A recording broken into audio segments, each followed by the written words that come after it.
right, two more questions. Please go ahead. I'll keep mine simple.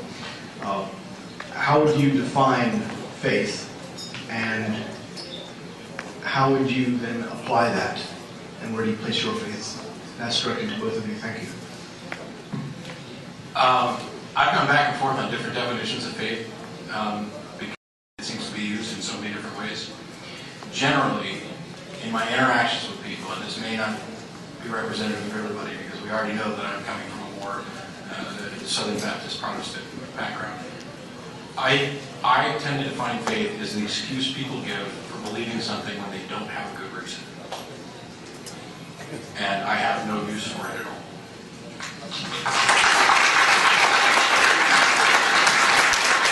I define faith, since it came into existence 2,000 years ago, it's in the New Testament and the Scriptures. I define it in its cultural context, which helps me understand what it means today. Okay? Faith, the Apostle Paul defines it as the evidence of things hoped for, the substance of things hoped for, the evidence of things not seen. Now you have to realize that he wrote that in the midst of a pagan culture that could only offer one of two things, fate or cosmic despair. Okay? It's the only options you had under pagan culture. All right? You were either subject to the vicissitudes of faith, or if you were a deeper thinker, all you had was cosmic despair, because there was no order, there was no discernible order to the universe.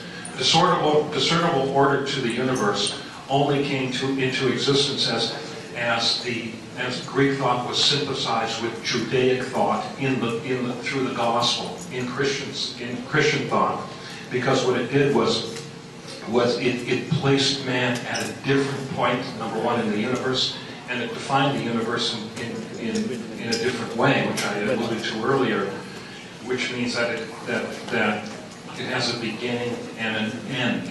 Okay, I don't know how far I want to go with this.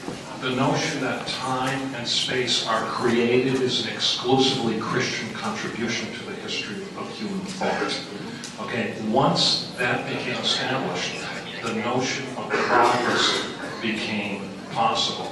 Consequently, faith gets redefined in the present age, because we no longer face cosmic despair, and we no longer face fate. Even the atheists don't. This is a debt that they owe to Christianity. So faith is what? Faith is recognizing that life indeed does have a spiritual dimension, and that even if something is not quantifiable, it still can be true. In other words, faith, I think in the modern definition, is this.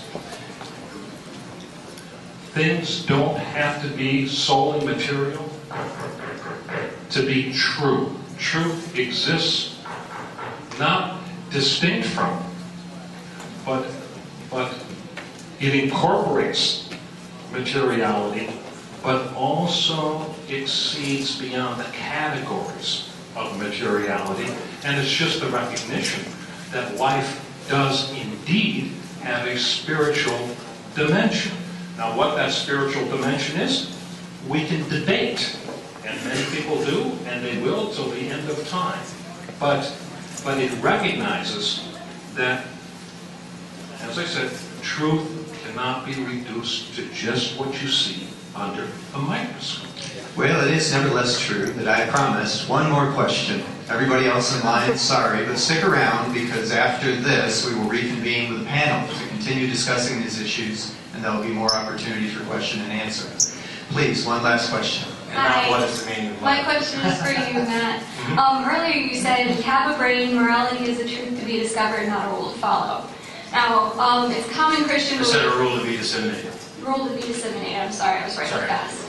I'm a fan of alliteration, so I worked on that actual bit. Go ahead. Okay. All right, well, nevertheless, it's a common Christian belief that God gave us free will. So with that free will, we have the choice whether or not to seek His truth or seek another worldly truth. My question is, for you, how do you discern where that search comes from? Because for a Christian, you would say, I get that, the desire to seek that truth from God. So I'm wondering where you would say it comes from. And I would Where say, does the desire to seek truth come from? right, and I would say that if you say human nature, there's no more evidence for that than there is for God. No, my personal search for truth is something that is personally experiential for me. I don't know if anybody else has this. I see evidence of other people doing the same thing. I have no problem at all saying that. I think we both agree that it's part of human nature. It's just that one of us is saying that it's part of human nature because it's part of God's nature, because it's part of what God wants human nature to be. I don't see a justification for adding that additional thing. It's like saying, we both agree that the universe had a beginning. I don't know what the beginning is. And those people who are claiming that they do know, I don't see their evidence. I don't see their rational justification for this. So while it's in my nature to seek truth and be inquisitive, if it comes from some source external to me, I have no idea. I don't see any reason why it should. How could that be free will if it was coming from somewhere else? But anyway, free will is a big kettle of fish to get into. Oh no, let's not go there. Please, help me thank our debaters.